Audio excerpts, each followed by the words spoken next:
সুপ্রিয় দর্শক, এইমাত্র পাওয়া সকালের আপডেট সংবাদে আপনাদেরকে জানাই স্বাগতম। শুরুতেই থাকছে সংবাদ শিরোনাম। শুরুতেই জানিয়ে দিব, আগামী নির্বাচনের 1.5 লাখ পুলিশ সদস্যকে বিশেষ প্রশিক্ষণ দিয়ে চলছে। থাকছে বিস্তারিত। এদিকে আইন শৃঙ্খলা পরিস্থিতি খারাপ হয়ে যাচ্ছে বললেন স্বরাষ্ট্র উপদেষ্টা জাহাঙ্গীর আলম। এবং সবশেষ জানিয়ে দেব, টাঙ্গাইল শহরের কাদের সিদ্দিকীর বাড়িতে হামলা ও ভাঙচুর করেছে দুর্বৃত্তরা। এতক্ষণ শুনছিলেন সংবাদ শিরোনাম, এবার থাকছে বিস্তারিত। আগামী বছরের ফেব্রুয়ারির প্রথমার্ধে অনুষ্ঠিত জাতীয় নির্বাচন সুষ্ঠু ও নিরাপদ করতে 1.5 লাখেরও বেশি পুলিশ সদস্যকে প্রশিক্ষণ দেওয়া হবে। সরকারি কর্মকর্তারা এ তথ্য জানিয়েছেন। পুলিশের উপপরিদর্শক ডিআইজি কাজী জিয়াউদ্দিন বলেন, একটি অবাধ, সুষ্ঠু, নিরপেক্ষ ও শান্তিপূর্ণ জাতীয় নির্বাচন নিশ্চিত করতে আমরা 1.5 লাখ বা তার বেশি পুলিশ সদস্যকে প্রয়োজনীয় সব ধরনের প্রশিক্ষণ দিব। পুলিশ সদর দপ্তরে মানব সম্পদ HR উন্নয়ন বিভাগের দায়িত্বপ্রাপ্ত কর্মকর্তা জিয়াউদ্দিন আশা করেছেন, আসন্ন নির্বাচন দেশের ইতিহাসে মাইল ফলক হয়ে থাকবে। তিনি আরও জানান, তার বিভাগে গত 3 মাসে নির্বাচন বিশেষজ্ঞ আইনজীবীদের পরামর্শ নিয়ে 9টি প্রশিক্ষণ মডিউল করা তৈরি হয়েছে।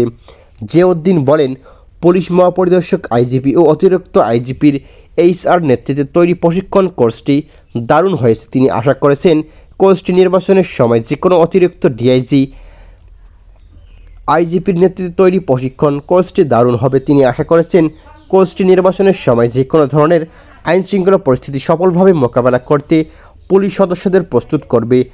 বাংলাদেশ পুলিশের দেশ জুড়ে 130টি ছোট ও 4টি বড় প্রশিক্ষণ কেন্দ্রে রয়েছে। এসব কেন্দ্রে নির্বাচনের দায়িত্ব পালনের জন্য পুলিশ সদস্যদের প্রশিক্ষণ দেওয়া হবে। জিয়াউদ্দিন জানান, নির্বাচনী প্রশিক্ষণের অংশ হিসেবে তারা 2টি প্রমাণচিত্র, একটি 15 মিনিটের অডিও ভিজুয়াল কন্টেন্ট এবং একটি 9 মিনিটের ফিল্ম, পাশাপাশি একটি বুকলেট তৈরি করেছে। তিনি আরও বলেন, গত 31 আগস্ট থেকে 2 সেপ্টেম্বর পর্যন্ত ঢাকার পুলিশ সদর দপ্তরে মডিউল অনুযায়ী 150 জন থেকে মাস্টার ট্রেনারকে ট্রেনিং দেওয়া হয়েছে। তিনি বলেন, গত 31 আগস্ট থেকে 2 সেপ্টেম্বর পর্যন্ত আরও 150 জন মাস্টারকে ট্রেনারকে প্রশিক্ষণ দেওয়া হয়েছে। আগামীতে দেশের 19টি পুলিশ প্রশিক্ষণ কেন্দ্রে 1292 জন মাস্টার ট্রেনার বা ট্রেনার অফ ট্রেনার্স TO তৈরির পরিকল্পনা রয়েছে। এরই পরবর্তীতে নির্বাচনের দায়িত্ব পালনের জন্য 1.5 লাখেরও বেশি পুলিশ সদস্যকে প্রশিক্ষণ দেবেন। পুলিশ সদর দপ্তরে এই কর্মকর্তা বলেন, নির্বাচনের সময় সম্ভাব্য পরিস্থিতি মোকাবেলার জন্য বাস্তবমুখী মহড়া প্রশিক্ষণ দেওয়া হবে। সব ট্রেনারকে নির্বাচনকালীন সর্বাত্মক নিরাপত্তা নিশ্চিত করতে এই কার্যক্রম পরিচালিত হচ্ছে বলেও তিনি জানান। ডিআইজি দেওয়া জানান, প্রশিক্ষণ কর্মসূচির আনুষ্ঠানিক উদ্বোধন উপলক্ষে চলতি সপ্তাহের মধ্যে শেষে রাজারবাগ পুলিশ লাইনে অনুষ্ঠানের আয়োজন করবে বাংলাদেশ পুলিশ সদর দপ্তর। সাম্প্রতিক সময়ে দেশে ঘটে যাওয়া বিভিন্ন ঘটনার পরিপ্রেক্ষিতে আইন শৃঙ্খলা পরিস্থিতি কিছুটা খারাপের দিকে বলে স্বীকার করেছেন স্বরাষ্ট্র উপদেষ্টা লেফটেন্যান্ট জেনারেল মোহাম্মদ জাহাঙ্গীর আলম চৌধুরী। দুপুরে রাজারবাগ পুলিশ লাইনে আয়োজিত নির্বাচনী প্রশিক্ষণ কর্মসূচির উদ্বোধন অনুষ্ঠান শেষে সাংবাদিকদের এক প্রশ্নের জবাবে একথা বলেন তিনি। দেশের বর্তমান আইন শৃঙ্খলা পরিস্থিতি নিয়ে করা এক প্রশ্নের জবাবে স্বরাষ্ট্র উপদেষ্টা বলেন, আইন শৃঙ্খলা পরিস্থিতি এতদিন যেমন ছিল, কিন্তু গত কয়েকদিনের ঘটনায় আমি বলবো যে একটুখানি খারাপের দিকে গেছে। তবে আমরা চেষ্টা করব যাতে এটি আগের অবস্থায় ফিরে আসে।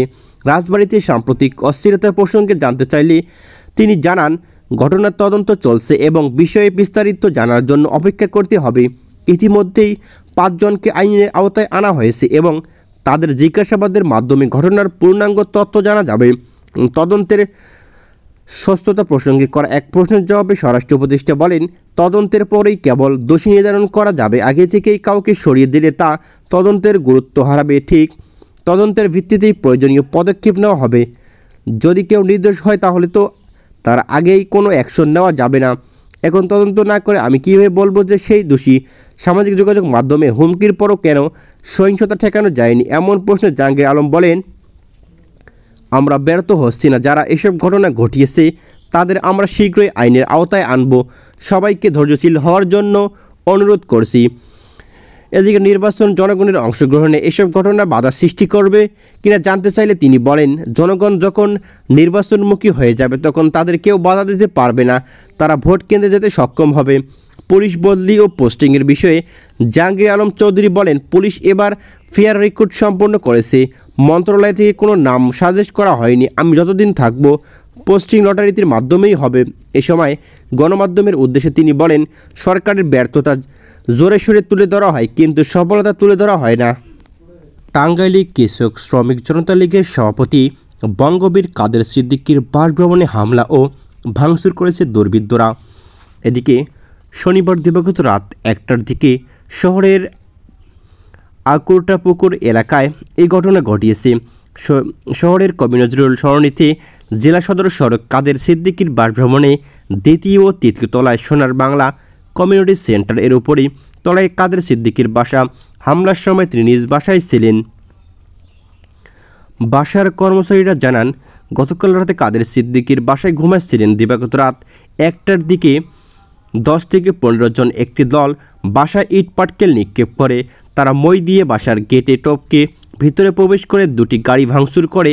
এ সময় আশপাশের লোকজন এগিয়ে এলে দুর্বৃত্তরা পালিয়ে যায়।